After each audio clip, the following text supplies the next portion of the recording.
خلکین باجار کوبانê ji bo redkirina erkdarkirina kesê bi navê İbrahim Mislim ji aliyê hikûmeta Demkî ya Sûriyê ji bo birêvebirina Kobanê çalakiya protestokirinê li darxistin. Çalakî li qada jina azad bi bejdariya xelkên Kobanê, malbatên şehîdan, partiyên siyasî, tevgerên civakê û saziyên rêveberiya Xweser bi rêve çû. Di meşê de pankartên binivîsên tenê gelê Kobanê dikare îradeya xwe diyar bike. Ciwan parêzvanên nirxên şoreşa me ne û em îradeya xwe ji şehîdên xwe digirin hatin hildan. Di dawiya çalakiyê de dirûşmeya bijî berxwedana Kobanê hatin berskirin. Civaka Kobanê weke inîsyatîfekî gelê Kobanî hîro dixwaze xwepêşandaneke li darxê dibin dirûşmeya ku dibe vîna gelê Kobanê hermet bibe انتگراسیون سر بنگهکی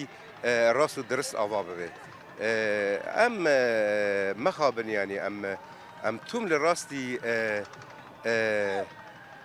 دخازن وینا خلق مج دست بگرن یعنی اب دسرادره نو یا دمکیجی دبه بزانه به یعنی سیستم رژیم بوری سیاست رژیم بوری یا کو دخواست وینا گله ما به که او تنج عالی خدا مجول دبو او چاندا کت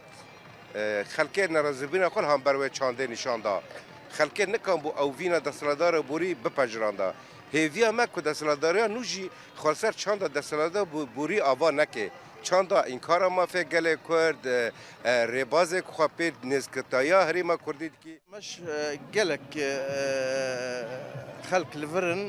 جخورتان جکچان جکالو پیران یعنی خلق کوبانی بتواییه یعنی جواک کوبانی بگشتی دوازه اراده خوا وینا خوا زلال بکه لامبر جهانه لامبر کسی هانا دوازن باندورا خالصر کوبانی وک او دوازن بمشینن جرا بله بکن انه هر کاری کوتی کرن و قانبن سر کوبانی پلانی خواب ماشینن اف نه قبول کردن خلکی کوبانی قبول ناکه و چه کار بکردن دبی وینا خلکی کوبانی تیده هبه و اراده خود تیده هبه اف مش بو ویاوی